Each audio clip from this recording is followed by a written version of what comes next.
You bastard, Sam. You heartless swine. All end of the day. You see that shot done in the morning, that shot done at the end of the day. We failed. They've gone. No, don't be embarrassed. You'll be hearing it all soon anyway. She'll be saying it soon. Don't know if that's interesting, but it is to me to think of the long day's construction. But as I say, it was a very hard day, this one. Sort of hard for me as well, because the writing of it was quite a personal experience too. Although I want you to know, Hugh, that I never read my wife's diary because she didn't keep one. If she had. No, I wouldn't have done. For a reason Hugh's not saying, apart from the fact that I waffle too much and never shut up, is because he hates watching himself on screen, so he keeps looking away.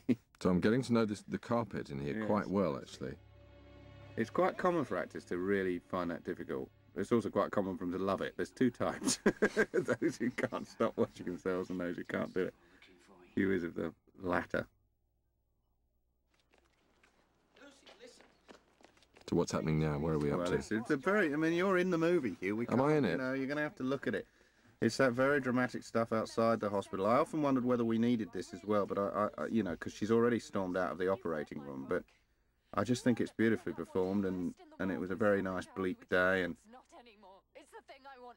it was, you know, very satisfying. So here we're about to cut to firstly, that's a shot on a dolly sort of pushing away. I was trying to give the impression of almost sort of her running, pushing the camera away from him out of her life, and then that's a high shot from a tower that we built. All planned beforehand. Really? Yes. Just planned? Yes, to try, and I wanted her to fade away out of his life, as if he stood there for an hour just looking at an empty space. I didn't see Sam for quite a long time after that, although I couldn't bring myself to ask him for a divorce. You're not gone, but you're not here. Is that the way it seems? Westlife. They were going to do this as a single and then didn't in the end. That's the only reason it's on the bloody film. It is annoying, actually, because I thought Ronan scoring was great, but we put the single on trying to get a bit of a Ronan Keating, you know, like he did that Notting Hill thing. Yeah. We thought we'd have a bash at it, and it never worked out for us, but there you go. It is quite a nice song, so it doesn't matter.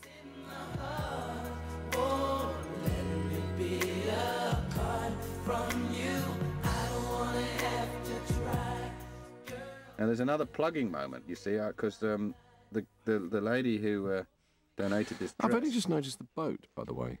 It's a strange nautical theme to have in her life. Well, no, because it's in the flat.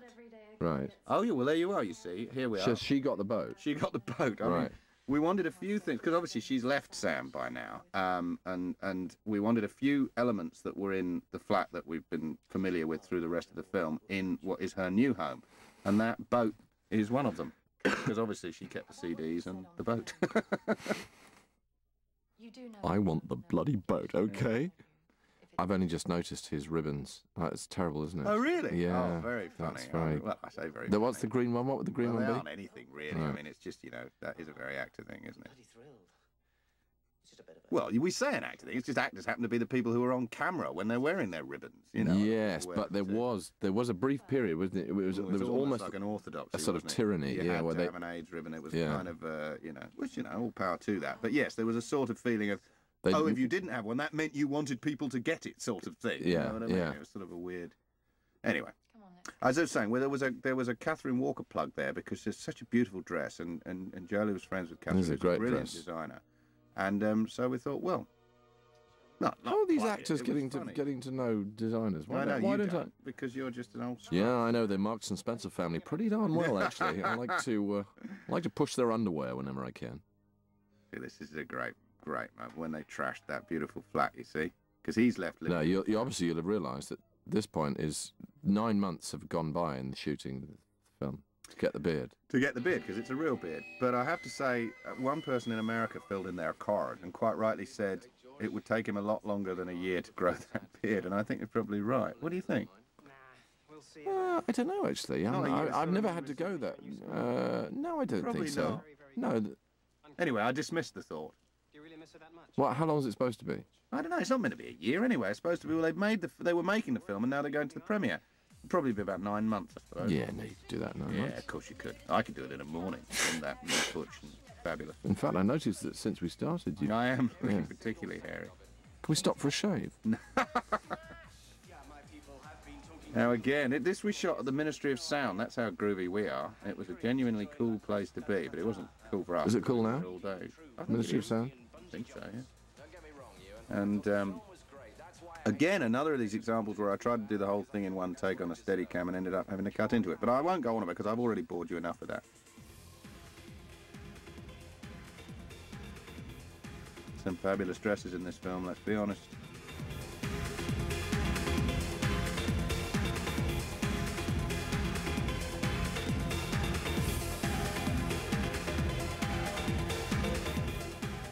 God, it was a hot day under the lights. It was very, very hot, and I'm now going to tell you my problem.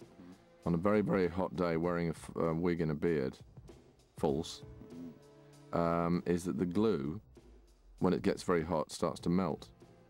And you've only got about a minute between applications of glue to be able to do the scene before the thing starts to slough off the top of your head. And the beard, yeah, when it really does start to drop off. It's a very dramatic scene if your beard has fallen off. So again, you know, it's evidence of how hard an actor's life is, I think, isn't it? If anyone was doubting it. Well, you know, people are always very, you know, mean about actors. As I say, and you're being a bit sort of, you know, sort of laughing at yourself. But actually, it's bloody hard. You know, we were on there 10 hours and 12 hours, and having glue applied to your cheeks every few minutes is fantastically irritating. Well, it is irritating. The worst thing about wearing a false beard, of course, is you can't eat lunch. You can't eat anything. You'd soup through a straw. You have to drink the tea through a straw, and you start to feel like a bit of an invalid. In fact, it's not a big deal. But believe me, I'm not since the days when we worked together 20 years ago on Al Fresco. I had to wear a false beard, and I tell you, the irritation of spirit gum and acting and all that sort of hair glued to you. Anyway. It's strangely claustrophobic. Actually, it is. You start to get a bit mad wearing it on. Jolie absolutely refused her. But how would we have survived in a Japanese prisoner of war camp with this kind of talk? I don't know. I just don't. It was terrible. They made us wear a false beard. And so eventually, of course, I told them the date of the Normandy landings. I just couldn't take it any longer. Everybody cracks. Everybody does in the end. Told the Japanese. Yeah. So they would have. Yeah. Well, the Japanese they weren't interested in Normandy. Yeah, we don't want to know about Normandy. That was my Japanese accent. Sorry about that. Sorry.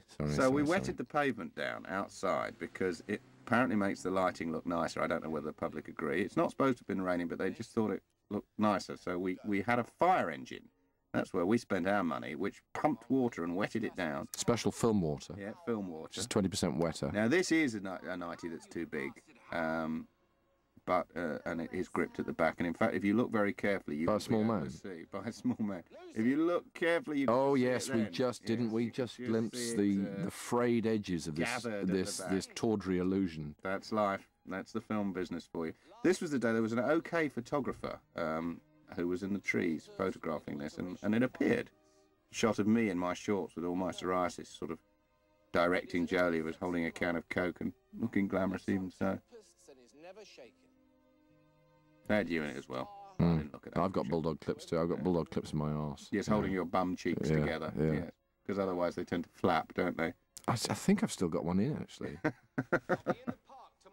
Look, there we go. You can see. Whoa, yeah, yo. Darling, just giving it all away.